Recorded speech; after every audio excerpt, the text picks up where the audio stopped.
terjadi antara Amerika Serikat dan Iran tadi malam di Selat Hormuz. Pusat Komando Amerika Serikat mengklaim Iran terlebih dahulu menembaki 3 kapal perusak Amerika Serikat, yaitu USS Truxtun, Rafael Peralta, dan Mason. Amerika Serikat pun langsung menyerang balik fasilitas militer Iran.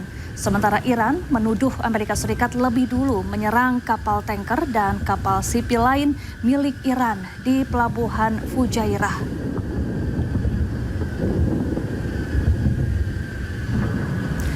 Presiden Amerika Serikat Donald Trump membenarkan peristiwa ini. Trump membantah adanya kerusakan pada kapal perang Amerika Serikat. Namun kerusakan besar terjadi pada kapal-kapal Iran. We had 3 world-class destroyers go through the strait today.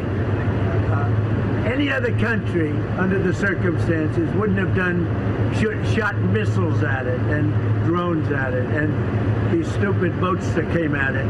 They got blown away in about 2 minutes. Their tanker got blown. You know what we did with the tanker? We didn't want to create an environment, so we shot out the rudder and the tanker's going around, spinning around in circles. They should not have done that today. We thought they might. We didn't know, but we were prepared. They shot missiles. Every missile was knocked down. Every drone was knocked down. And the people that shot it are no longer with us. Ya, Iran langsung membalas serangan Amerika Serikat. Iran tegaskan siap untuk menghadapi serangan Amerika Serikat.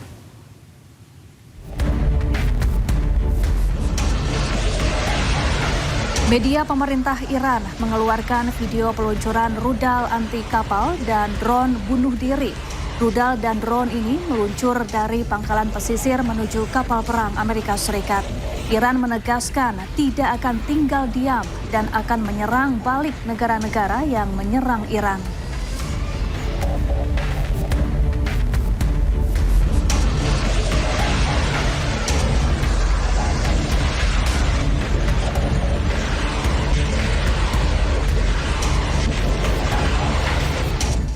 Ya, semenjak perang pecah antara Iran dan Amerika Serikat, perairan Selat Hormuz ditutup total oleh militer Iran. Iran siap menyediakan layanan maritim, dukungan teknis, pasokan dan bantuan medis kepada kapal-kapal yang terdampar di Selat Hormuz.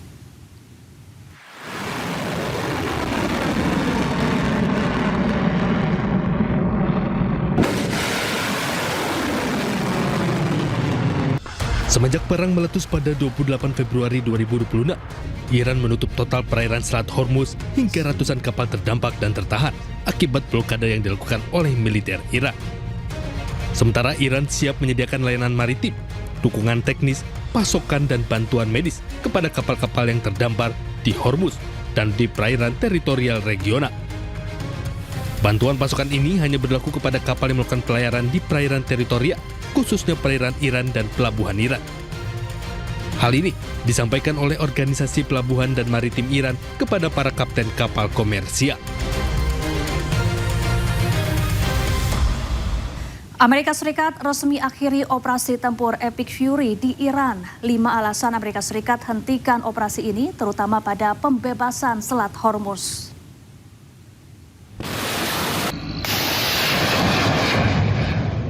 Amerika Serikat resmi akhiri operasi tempur Epic Fury di Iran.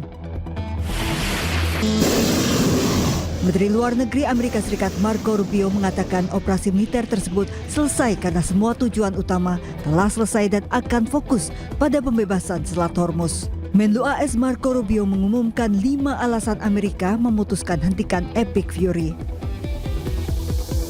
AS berupaya memulihkan kebebasan navigasi. Menlu AS meminta Iran harus datang ke meja perundingan serta menerima semua syarat. Washington juga menginginkan Selat Hormuz kembali seperti semula. Sementara Project Freedom bersifat defensif dan AS klaim terima permintaan berbagai negara untuk membebaskan kapal-kapal yang terjebak. Well, that's one of the topics that needs to be discussed. I don't know about.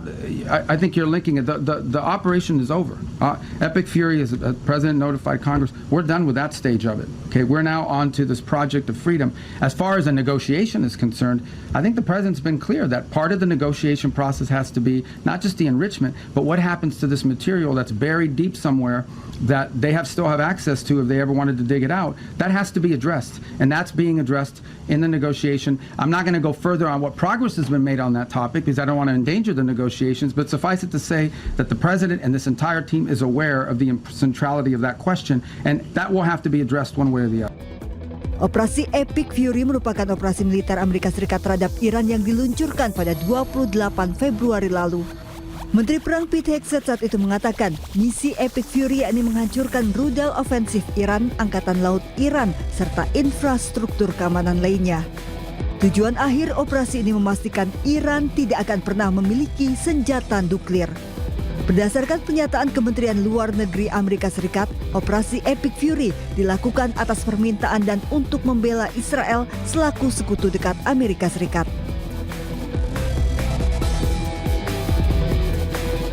Ya, setelah Amerika Serikat tangguhkan operasi pembebasan kapal atau Project Freedom di Hormuz, ribuan kapal masih tertahan di Selat Hormuz tanpa kepastian. Padahal operasi Project Freedom tersebut dibuat untuk mengawal kapal dari Selat Hormuz.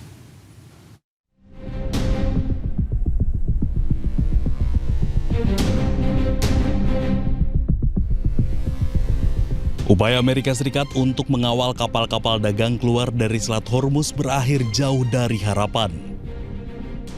Operasi Project Freedom yang digagas Presiden Amerika Serikat Donald Trump hanya bertahan 48 jam dan baru berhasil mengawal 2 kapal. Masih ada ribuan kapal yang tertahan di Selat Hormuz. Per 7 Mei 2026, CNN menyebut sekitar 1.600 kapal masih terjebak di salah satu jalur pelayaran paling vital di dunia ini. Kapal tersebut tanpa kepastian jalur aman untuk keluar di tengah ketegangan yang belum mereda.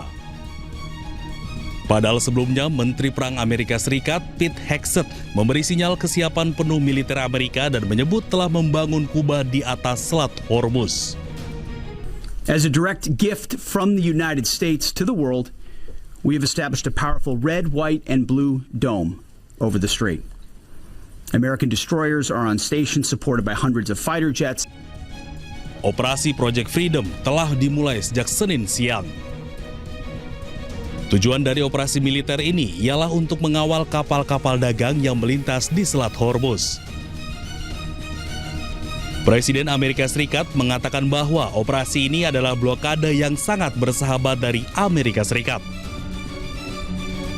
Meski Project Freedom ditangguhkan sementara, Amerika tidak akan membuka blokadenya dari Hormuz. Kelompok kapal induk Charles de Gaulle milik Perancis sedang bergerak menuju Laut Merah dan Teluk Aden. Hal ini sebagai bagian dari upaya Perancis dan Inggris untuk mempersiapkan misi masa depan guna membantu kebebasan navigasi di Selat Hormuz.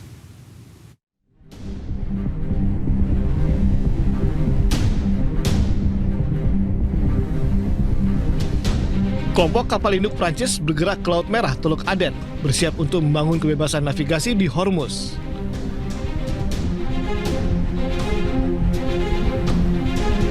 Kementerian Angkatan Bersenjata Prancis menyatakan, kelompok kapal induk Charles de Gaulle telah melintasi terusan Suez dalam perjalanan menuju selatan Laut Merah.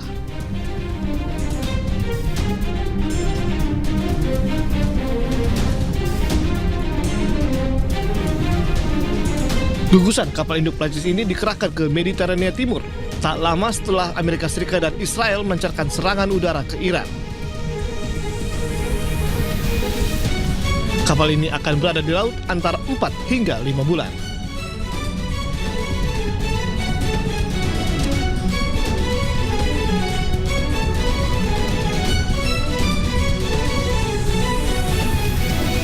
Pemirsa, Menteri Luar Negeri Filipina Teresa Lazaro menegaskan krisis di Timur Tengah berdampak langsung terhadap negara-negara ASEAN. Lazaro juga menyerukan agar negara-negara ASEAN bersatu untuk melindungi perdamaian dan stabilitas di Asia Tenggara.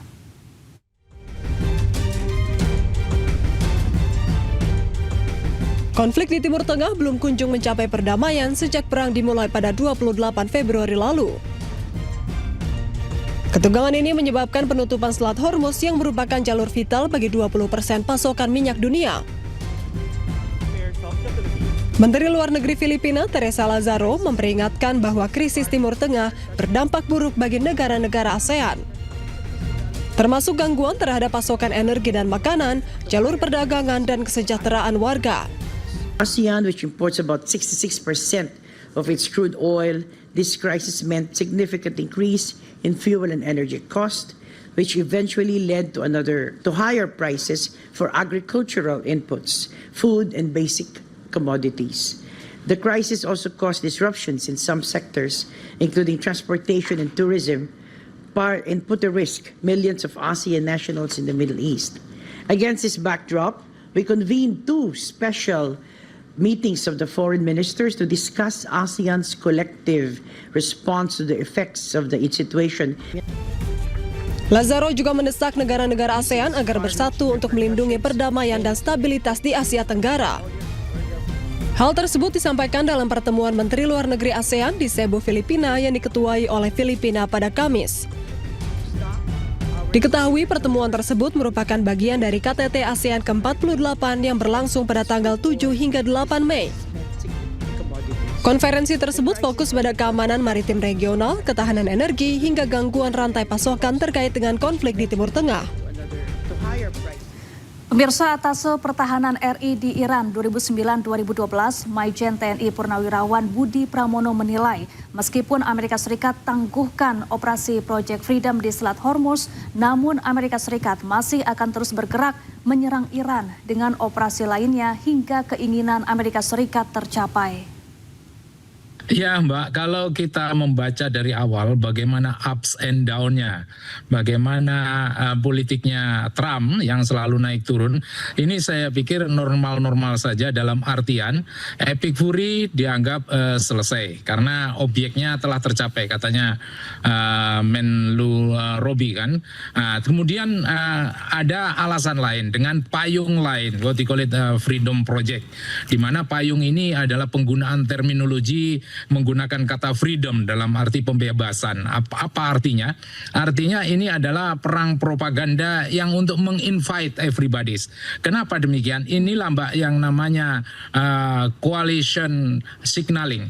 Jadi dia mencoba untuk memberikan signal kepada everybody, untuk negara-negara yang memang sama-sama menginginkan agar Hormuz ini berjalan normal kembali. Nah, tapi dengan seperti as usual ya, si Trump dihentikan itu Project Freedom juga secepat itu.